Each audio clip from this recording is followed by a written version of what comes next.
Well, this is going to be an interesting one. I don't know about the camera angle because I'm so tired. Whoop.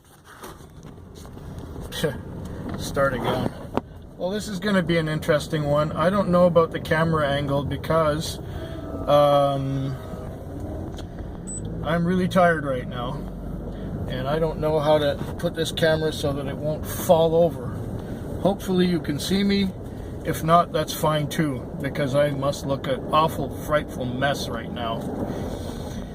It's 9:56 a.m. on May the 3rd. Now, what is it about May the 3rd that is so special? Well, I just had a fare.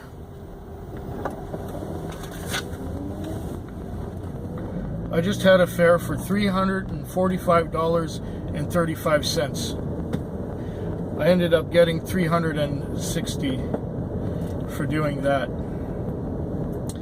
I'm going to take my time getting back into town. I'm going to clear this. I'm going to turn myself off. Book. That's the end of me. Okay, here goes. The night started out steady enough, and I noticed that people were a little more aggressive than usual.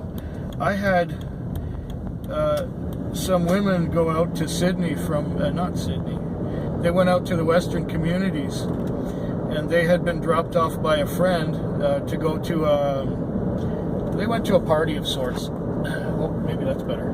They went to a party of sorts, and then they got dropped off on their way out to the Western Communities, and I got sent to pick them up. And they said, we're going to Langford. And I said, okay. So I'm backing up the driveway. She said, we're going to Langford. It's the other way.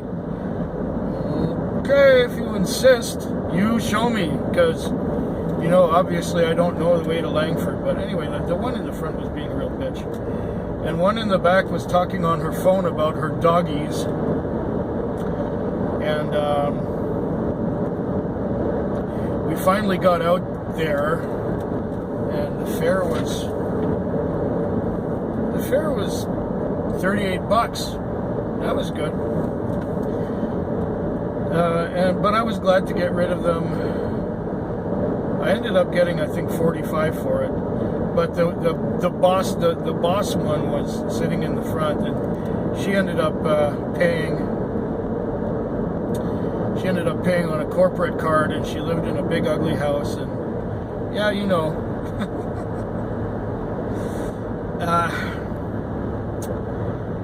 Okay. So then later on, I had another one that went from.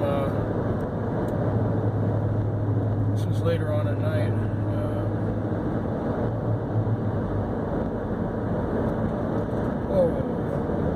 I don't know what lane I'm in. Oh, here it was.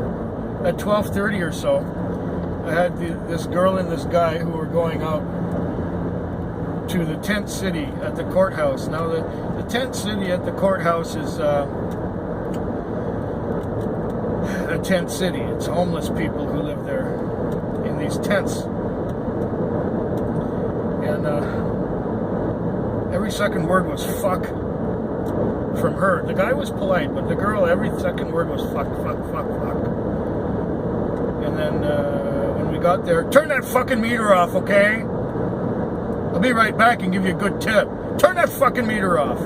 Like, you know, I do not enjoy being spoken to in that way. Anyway, I got them back, and I ended up getting like a $5 or $6 tip. I don't know, something like that. And I had stopped the meter for 5 minutes, the bitch. So I got what would have been on the meter anyway. At 3:40, I got a call to pick up on Douglas Street, and it was a police call. I'm thinking, oh no. This big guy comes out from behind a tow truck where they hooked on his Mercedes, and he got in here and he says, I want to get some rock. Oh, crack cocaine, huh? Okay. well, we went downtown and we looked for the kind of people who sell these things. And we found one. And we had to go to another location to go get it with him as well. And it was a bunch of runaround, and finally got some crack cocaine. And the guy lit it up here in the car. He didn't even ask if he may do so. I guess if you drive a Mercedes, you can do anything in a taxi, right? Anyway, I didn't like the smell of it. And then the son of a bitch, after he was thriving and writhing and going like this all over his head, you know, during the whole scene, then he went and he lit a cigarette. And I said, look, please don't smoke in here. Well, that goes for crack cocaine too, but the crack cocaine wasn't as annoying as the cigarette. I just hope this car doesn't smell too bad in here. I've been holding a fart for about 6 hours. And my belly aches a little bit. Maybe next time I got a fart, I can let it out. Oh, okay. Back to the Shaggy Dog story. After he had his crack cocaine, the guy went and went back to the same people and went through a runaround and got some more. And meanwhile, he would go to a nice quiet place like in the back of the schoolyard or something. He would light the crack cocaine and he would then want to drive. As soon as he was done with it, he would want to drive and want to go away from there, go somewhere else. So we just drove around aimlessly. Sort of, I tried to keep it within a circle, you know.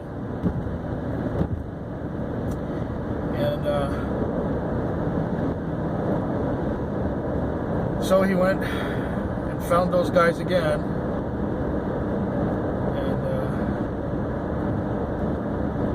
To get some more through some other suppliers, and he did another hoot and stank up the car, and he was writhing and going through the whole, I guess you could call, contortions of doing crack cocaine. I was expecting him to fall asleep, but what did he do? When he was done with that, he became coherent again. And again, he wanted to get some more. So we went downtown looking for some more. And we found the same guys. And those two guys that we had seen before couldn't help him out. They couldn't find any. So they got to their guy who usually does the running around on a bicycle. And he ended up getting in the cab with this guy. It was like this guy was so in charge that you couldn't say no to him. You couldn't. It was just, he was polite enough. Yeah, he smoked crack in the car. And yeah, he lit up cigarettes, but something about him, he was a boss of some kind. I don't know what. I don't know what line of work he was in, but obviously he had a lot of money, because a couple times already we had gone to the bank and he paid me what he had owed me. It was $140, like right away when we were at 75 or so on the meter. He gave me 145 or 140, and then when we were at 140, he gave me another $100. And so we were using up that $100, and he ended up not being able to, you know, it still smells like crack cocaine in here.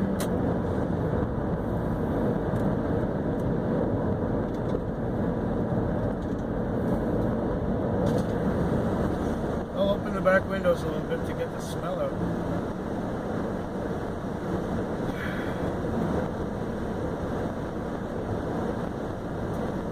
Well,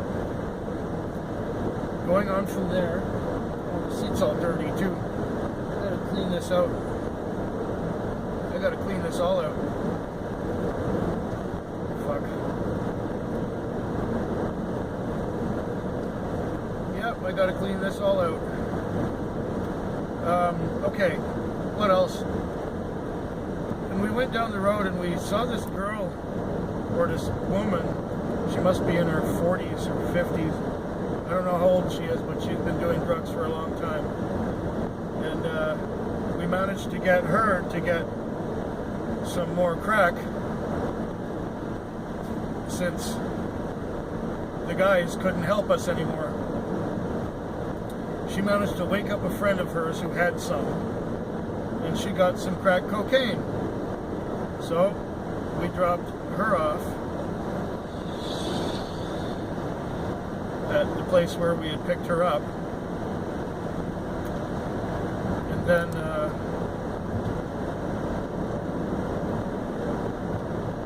we had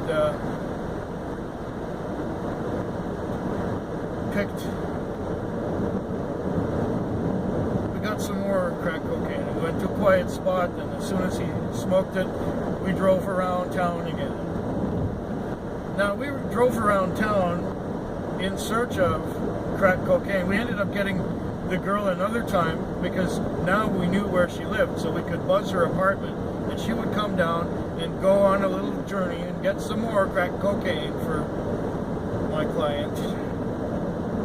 And we'd go to a nice quiet spot, and he'd light it up. There would be big clouds of crack cocaine in here. I've got the air conditioning on full.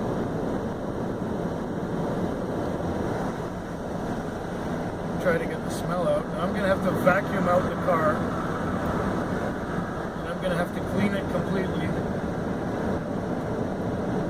because it's fucking gross.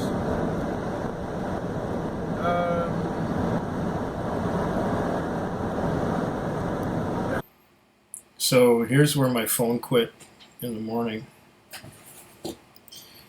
and I ended up coming home. I got home at 11. Now my shift ends at 6, but I got home at 11, and I went and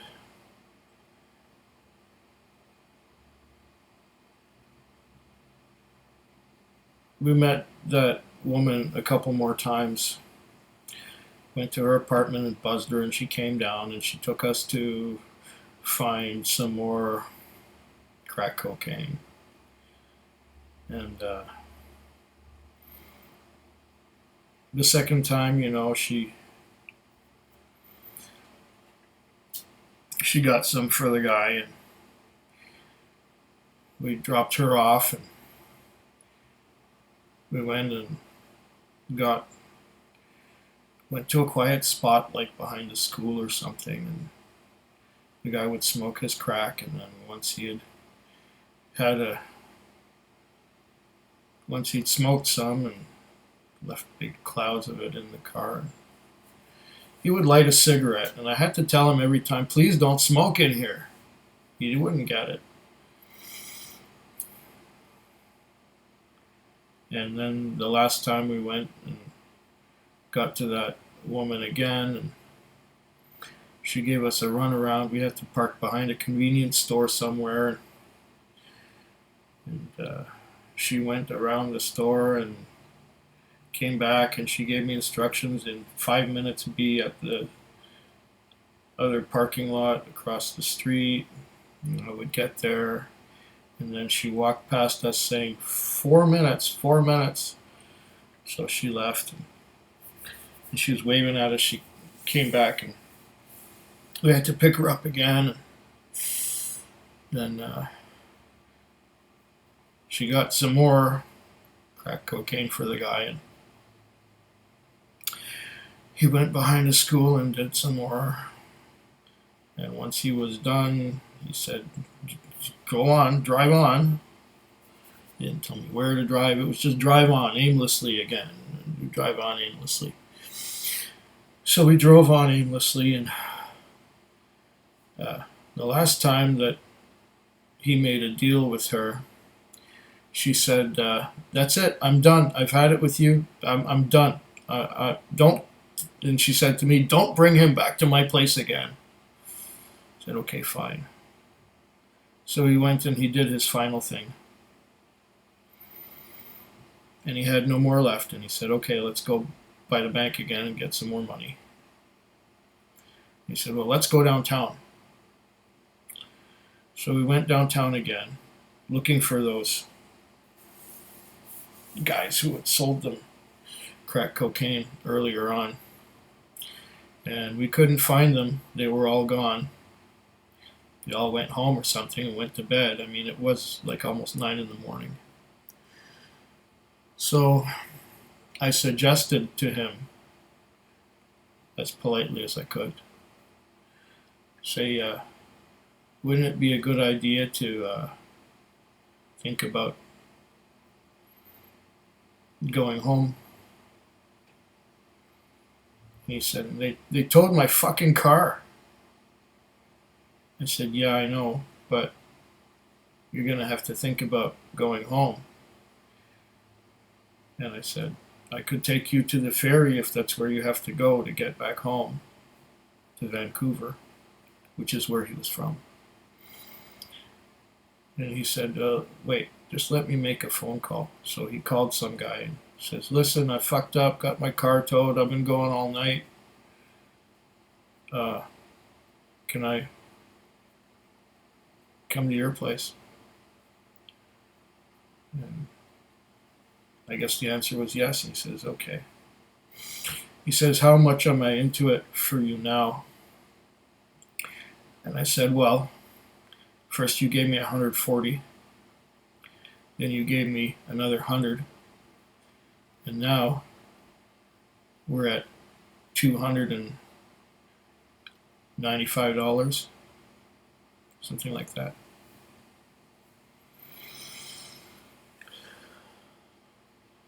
And he says, "Okay, let's go back to the bank again." So I went to the bank. And then he said, "Okay, we're going out to Sydney," which is out in the direction where the ferries are. So we drove out to Sydney, and he said on the way, "Do you think we could stop somewhere to get a pack of smokes?" I said, "Okay." He says, "And can you go in for me? Because I'm in no condition right now to be Mr. Sociable, go in the store." I said, "All right, just give me the money for it. I'll get what you want." So I got his cigarettes, and he directed me to where we should go in Sydney. And we were almost there, and it was $343 on there. I already had 240 from him. And we were just a couple of blocks from his destination. He said, "So how much do I owe you now?" I said, "Oh, about 105 should do it." He pulled out some 20s. "Here's 120. Is that okay?" I said, "Yeah, sure. Sure, it's fine." Then I dropped him off in Sydney. And then I started to drive back into town. It was 10 o'clock in the morning, and that's where the previous segment was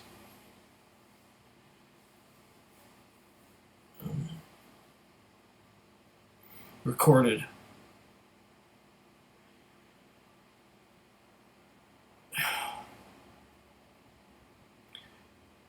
Then, of course, I had to get back into town and clean the car and go through the car wash.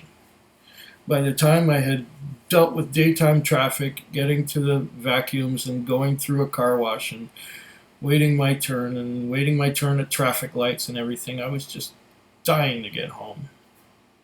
And I got home around 11 in the morning. Went and had my breakfast. started to watch videos, and I fell asleep right here at about noon, maybe just after noon. And I woke up at 3:30. I wanted to get more sleep, but now it's 4. This is the usual time I get up. That clock radio behind me usually comes on at this time, but I shut the alarm off. I thought I was going to sleep through it. But I'm so used to getting up at this time that I can still smell the crack cocaine.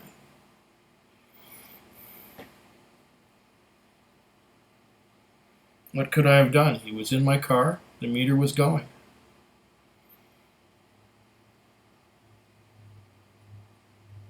I couldn't get him to get out. Many times I felt like I was being held hostage. In a way I was. To his crack cocaine.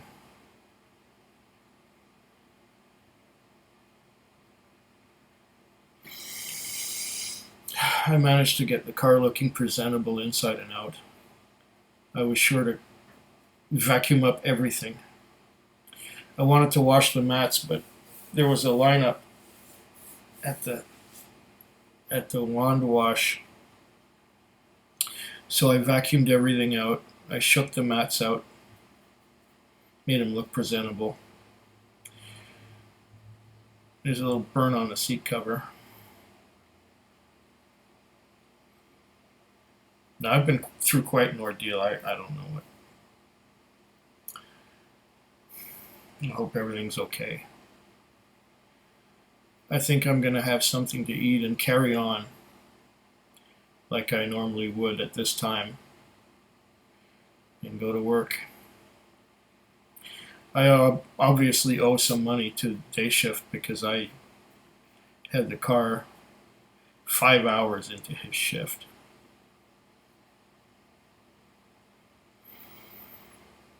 I don't feel so good. But I hope yours is better than mine on this taxi vlog 403, I think it is. I just checked the moon phase website, and it said that it's a waning crescent, 12% of full. I would consider that a new moon. It's a new moon situation. Anyways, I will stop boring you for now. Hope you have yourself a good morning, evening, afternoon, whatever it is.